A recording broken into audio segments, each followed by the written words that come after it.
রাজ কাপুরের ছিল সঙ্গীতের পরখ।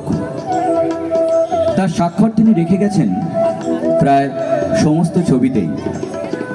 1980 সালে একটি বিয়ে বাড়িতে রাজ এক অন্ধ গায়কের গলায় একটি ভজন শোনেন। তৎক্ষণাৎ তার জহুরির চোখ চিনে নেয় সেই আনকাট ডায়মন্ডটিকে। তিনি জানতে পারেন এই ভজনটির সুরকার ওই অন্ধ গায়ক রবীন্দ্র জৈন।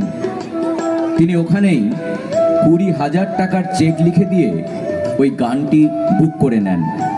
তারপর যখন 1945 সালে এই ভজনটি রাম তেরি গঙ্গামৈলি ছবিতে রিলিজ হয়, তখন চারিদিকে সাড়া পড়ে যায়।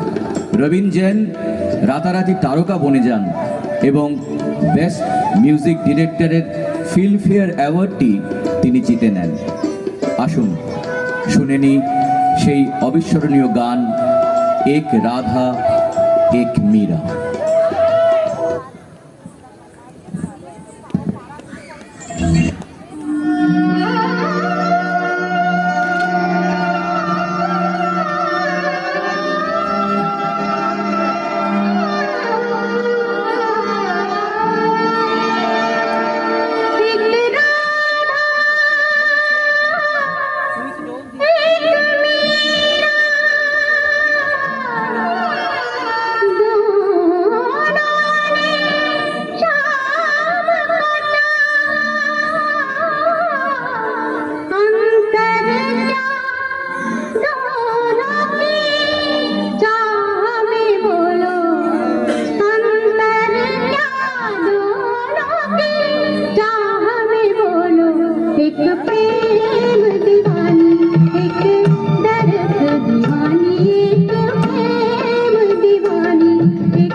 एक दर्द दीवानी